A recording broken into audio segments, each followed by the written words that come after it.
help me welcome to the stage a man who, when I asked him if he was ready and willing, he replied, "You know what? Where there's a will, I want to be in it." Please give a warm welcome to Jeff Tobe.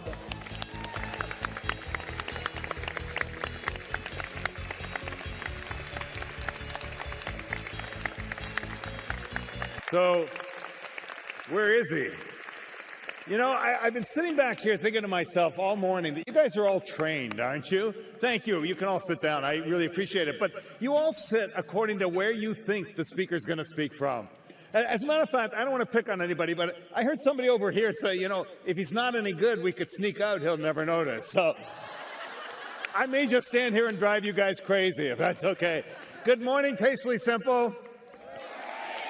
Man, the energy in here has been incredible this morning, and I'm a little worried that the energy is going to go down. So my job is to get the energy back up. Here's what I'd like to do.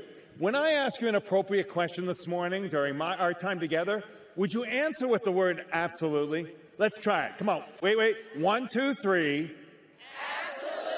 Absolutely. No. See, it's energy I'm looking for. So here's what we're going to do.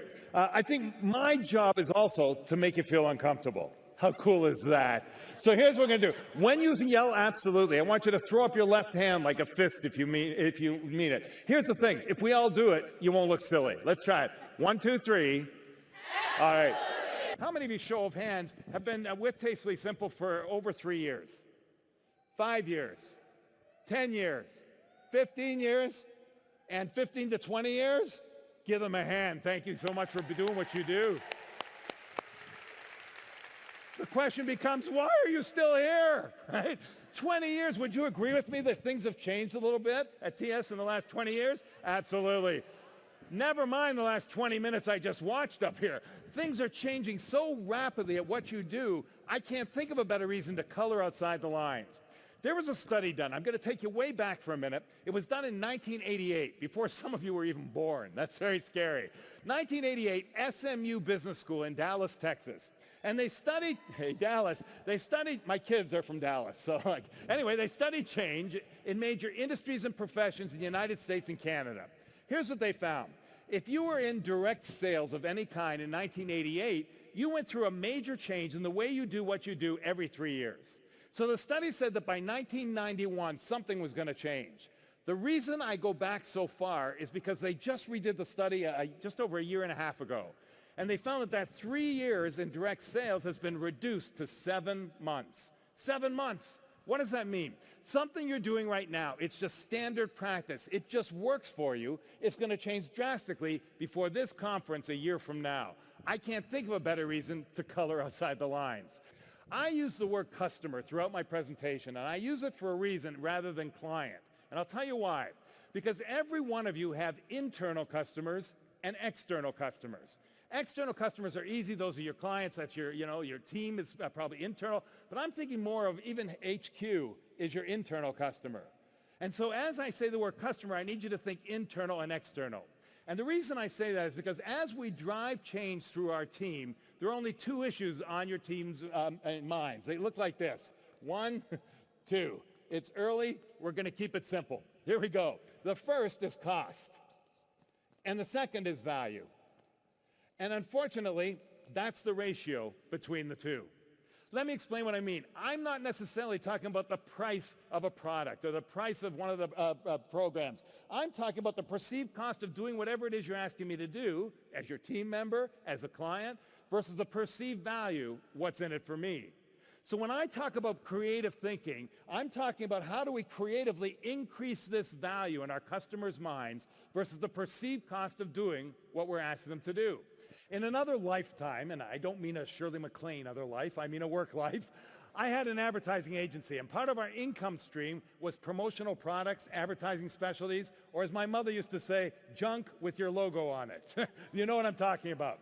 And that's what I used to sell, a lot of stuff. I mean, I sold pens, and I sold T-shirts, and all this stuff. And one day, one of my clients, my very good, probably my best client, came to me and said, Jeff, we have a problem. Our clients they were in the staffing industry, and our clients who are in the defense industry can no longer accept gifts. The government says we can't give them gifts. We've been giving them a gift at Christmas every single year. What do? Well, you're kind of forced into these situations sometimes. And I said, let me think about it. Let us brainstorm a little. And so we came up with this idea that what we would do is we would deliver an empty paint can to them, not a gift. And in the paint can would be just paintbrush. Attached to the paintbrush would be an invitation. And it would say, on this date, and by the way, I lived in Dallas, Texas at the time, on this date, we're going to get together on a Saturday, and we're asking you to volunteer. Now, these are going out to all of their clients. We're going to ask you to volunteer to paint houses in South Dallas. We had no idea what kind of response we were going to get. Well, I would say that 250 people later, we had to cut off registration. It was incredible. As a matter of fact, I still have pictures to show you. And we painted houses for that day. You know, you think they'll remember it? But here's the key. I could have sold just stuff. Instead, I realized that day, because of my customer, that we're not in the stuff business. What we're in is we're in the solution business. And that's what I've been hearing since I've been here. I love it, but you've got to take it to heart. You're not selling stuff. It's not just items. Those are fine. But you are solving real problems that your clients have with meals every single day. Every one of these brands is known for one thing. What are they known for? Customer service. Get your left hand ready. I have a question. Ready? Are you in the customer service business? Absolutely not. I don't know who told you this. I led you down that road. I'm sorry. I truly don't believe you're necessarily in the customer service business. I know you think you are, but let me show you what's happened sort of out there.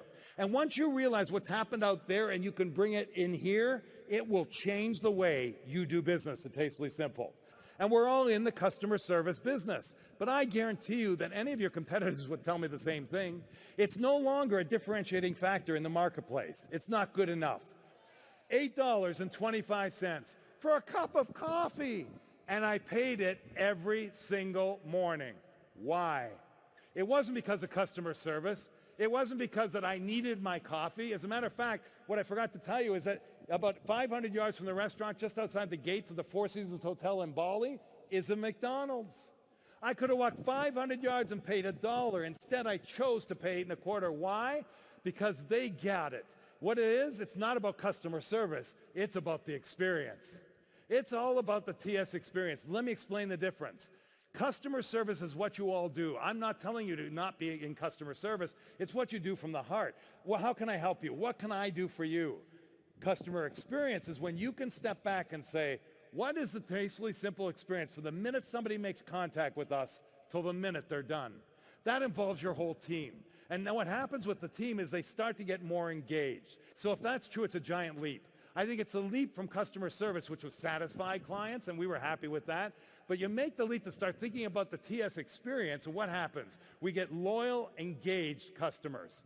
That's huge for what you do. And if that's true, there's a third piece.